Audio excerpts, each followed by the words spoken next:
Hello everyone welcome to my new mini vlog. So आमे finally आसिक पहुँची जाइछु। देखि पार्थुबे एठी मु देखौची सब रूम गुड़ा बोट रे केतेटा रूम रहिछि, को केतेटा रूम आमे नेइछु।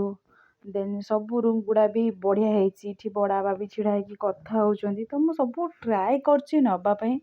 माने रूम्स गुड़ा भलो हेतिला बोली वीडियो ट्राई करछि नबा पई। लैट्रिन बाथरूम सब अटैच रहितिला।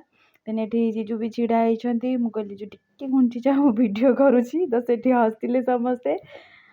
देन एठी आसिली उपरको, ऊपर भी रूम थिला, गोटे रूम थिला। देन डाइनिंग भी थिला ता सहित देखि पाथुए डाइनिंग टा बहुत बड़ एरिया टा थिला, बहुत बड़ एरिया।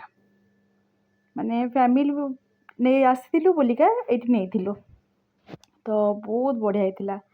तो देखि पार्थुबे केते बड़ डाइनिंग टे, माने साटिस्फाई लगिला कि एते बढ़िया जगह रे एते ब्यूटीफुल ब्यूटीफुल माने प्लेसेस अछि। मु केबे जान नथिली, तो ट्राई करथिली सब वीडियो क्लिप्स नवा पई।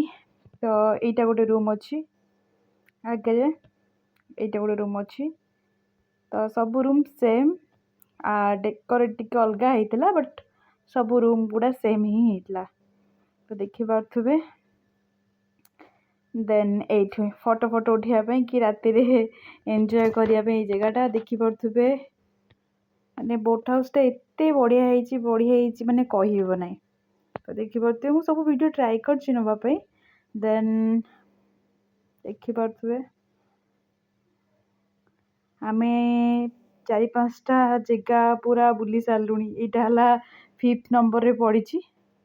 तो मु आगे सब वीडियो ही करथिली। तो 5th नंबर रे तापरे गुड़ाए अच्छी अलग वीडियो रे भी कहबी को जगह आमे कवर करछु। देन तळको आसली, एटा किचन, से बोर्ड भीतर एटा गोटे रूम अछि। पूरा किचन पाखरे गोटे रूम अछि देखि पार्थुबे। बस एटा तांको बाथरूम, बट लॉक थिला, मे बी के भीतर थिले। देन देखि पार्थुबे एटा पूरा किचन टा, एटी काम भी होउछि, लोक भी करूछंती। देन आसिली पूरा हॉल को आसी बोली भाबुथिली, बट एठी गोटे रूम अछि, एथि लागी नै गली। एठी गोटे रूम। देन एठी हॉल ले समस्त बसतिले, तो चलथिला डिस्कशन, किछिटा चलिथिला डिस्कशन, समस्त एठी बसतिले। तो ट्राई करथिले नवा पई।